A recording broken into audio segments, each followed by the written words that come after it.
미국 노동통계국이 발간한 보고서에 따르면 미국의 전체 노동인력 중 75세 이상의 근로자 수는 향후 10년 동안 거의 2배로 늘어날 것이라고 밝혔습니다. 그렇게 될 경우 미국 역시 고령화로 인한 은퇴 위기에 맞닥뜨릴 수 있습니다. 미국인들은 연금 및 사회보장, 그리고 401k와 같은 은퇴 프로그램을 이용하여 노후를 준비하고 있습니다.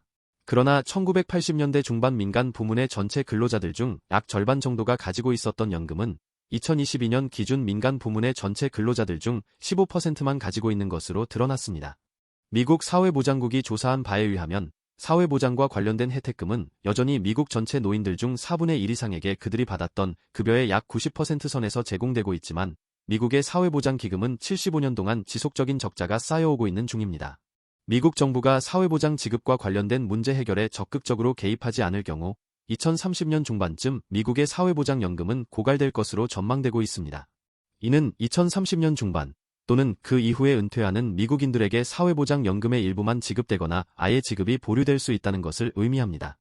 미국 의회는 사회보장 기금의 고갈 문제를 어떻게 해결할 것인지에 대해 수십 년 동안 논의해왔지만 정치적으로 교착 상태에 머물러 있는 중이며 지금으로서는 전혀 해결의 기미가 보이지 않고 있습니다. 이제 남아있는 미국인들의 은퇴 준비 프로그램은 민간 산업 부문의 종사자들 중 68% 정도가 계정을 가지고 있는 401k로서 지금은 민간 산업 부문의 종사자들 중 50%만이 401k의 계정을 실질적으로 운용하고 있는 것으로 보고되었습니다. 인플레이션에 직면한 미국의 소비자들은 학자금 대출 상한 등 여러 가지 지출로 인해 자금난을 겪고 있는 것으로 조사된 가운데 최근 민간 투자회사인 뱅가드가 조사한 바에 의하면 많은 미국인들이 재정적 어려움 때문에 401k 계좌에서 자금을 조기 인출하고 있는 것으로 밝혀졌습니다. 특히 많은 미국인들이 신용카드와 관련된 빚에 허덕이면서 401k 계좌에서 돈을 인출하는 것으로도 밝혀졌습니다. 결국 401k 또한 미국인들의 은퇴 준비에 큰 도움이 되지 않을 수 있다는 의미이기도 합니다. 트럼프 전 대통령은 지난달 CNBC에 출연해 사회보장제도 및 메디케어와 관련된 혜택금을 삭감할 의향이 있다면서 혜택을 받을 수 있는 자격 측면에서 많은 것들을 생각해야 하며 해당 혜택과 관련된 절도 및 잘못된 관리 측면에서 삭감을 적극적으로 검토해야 한다고 말했습니다.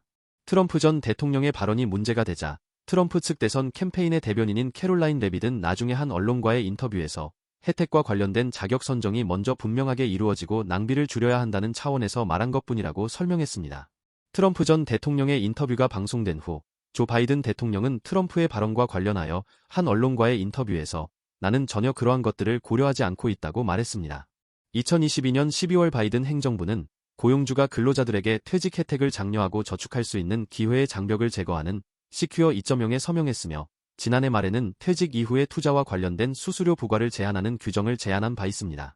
버몬트주의 무소속 상원의원인 버니 샌더스는 지난달 미국인들의 은퇴와 관련된 청문회를 주관하면서 미국 노인들 중 약 4분의 1이 연간 $15,000 미만의 돈으로 생활하고 있다고 지적했으며 미국의 기업들이 연금 계획을 다시 시작해야 한다고 주장했습니다.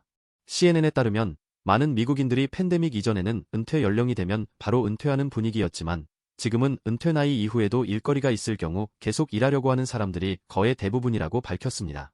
이번 영상에서는 미국인들의 은퇴 계획과 위기에 대한 내용을 살펴보았습니다.